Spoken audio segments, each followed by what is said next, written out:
ಉತ್ತರ ಪ್ರದೇಶದ ಅತ್ರಸ್ನಲ್ಲಿ ದಲಿತ ಯುವತಿಯ ಮೇಲೆ ಸಾಮೂಹಿಕ ಅತ್ಯಾಚಾರ ನಡೆಸಿ ಅಮಾನವೀಯವಾಗಿ ನಡೆಸಿಕೊಂಡಿರುವುದನ್ನು ಪುತ್ತೂರು ವಿಟ್ಲ ಉಪ್ಪಿನಂಗಡಿ ಬ್ಲಾಕ್ ಕಾಂಗ್ರೆಸ್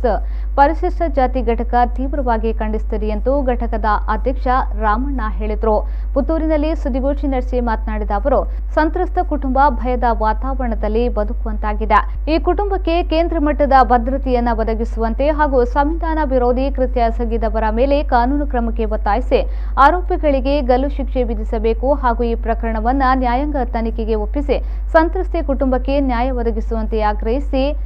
ಅಕ್ಟೋಬರ್ 12ರಂದು ಪುತ್ತೂರಿನ ಗಾಂಧಿಕಟ್ಟೆಯ ಬಳಿ ಧರಣಿ ಸತ್ಯಾಗ್ರಹವನ್ನು ನಡೆಸಲಿದ್ದೇವೆ ಎಂದು ತಿಳಿಸಿದರು. ಧರಣಿ ಸತ್ಯಾಗ್ರಹದಲ್ಲಿ ಪುತ್ತೂರಿನ ಮಾಜಿ ಶಾಸಕಿ ಶಕುಂತಲಾ ಶೆಟ್ಟಿ, ಮಾಜಿ ಸಚಿವ ರಮಾನಾಥ್ ರೈ, ಜಿಲ್ಲಾ ಕಾಂಗ್ರೆಸ್ ಅಧ್ಯಕ್ಷ ಹರೀಶ್ ಕುಮಾರ್, ಜಿಲ್ಲಾ ಯುವ ಕಾಂಗ್ರೆಸ್ ಅಧ್ಯಕ್ಷ ಮಿಥುನ್ ರೈ, ಪುತ್ತೂರು ಬ್ಲಾಕ್ ಕಾಂಗ್ರೆಸ್ ಅಧ್ಯಕ್ಷ ಮೊಹಮ್ಮದ್ ಬಡಗನೂರು ಮೊದಲಾದವರು ಭಾಗವಹಿಸಲಿದ್ದಾರೆ ಎಂದು ತಿಳಿಸಿದರು. ಅತ್ರಾಸ್ನಲ್ಲಿ ನಡೆದಂತ ಮಹೇಶ್ ಎಂಬ ದಲಿತ ಯುವತಿಯ ಮೇಲೆ ಸಾಮೂಹಿಕ ಅತ್ಯಾಚಾರ ಮಾಡಿದಂತ ಅವರ ವಿಕೃತವಾಗಿ ನಡೆದಂತ ಅಮಾನ್ಯವಾಗಿ ನಡೆದಂತ ಘಟನೆಯನ್ನ ಖಂಡಿಸುವುದಕ್ಕಾಗಿ ನಾವು ದಿನಾಂಕ 12ನೇ ತಾರೀಕಿಗೆ ಸೋಮವಾರ ನಾವು ಈ ಪುತ್ತೂರಿನಲ್ಲಿ ಬೃಹತ್ ಪ್ರತಿಭಟನೆಯನ್ನ ಮಾಡಲಿಕ್ಕೆ ಕಾರ್ಯಕ್ರಮವನ್ನು ಹಮ್ಮಿಕೊಂಡಿದ್ದೇವೆ ಮತ್ತು ಈ ಕಾರ್ಯಕ್ರಮಕ್ಕೆ ನಮ್ಮ ಜಿಲ್ಲೆಯ ಎಲ್ಲ ಹೆಚ್ಚಿನ ನಾಯಕರು, ನಮ್ಮ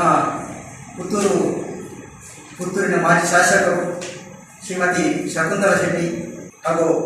ಶ್ರೀಯುತ ರಮಾನಾಥ್ ರೈ ಮಾಜಿ ಸಚಿವರು ಕರ್ನಾಟಕ ಸರ್ಕಾರ, ಹರೀಶ್ ಕುಮಾರ್ ವಿಧಾನ ಪರಿಷತ್ ಸದಸ್ಯರು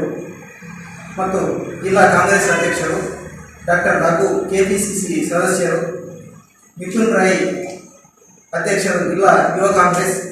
ಮೊಹಮ್ಮದ್ ಬಡಗನೂರು ಅಧ್ಯಕ್ಷರು ಬ್ಲಾಕ್ ಕಾಂಗ್ರೆಸ್ ಪುತ್ತೂರು, ಮುರಳೀಧರ ರೈ ಬ್ಲಾಕ್ ಕಾಂಗ್ರೆಸ್ ವಿಟ್ಲ ಉಪ್ಪಿನಂಗಡಿ, ಸೋಮನಾಥ್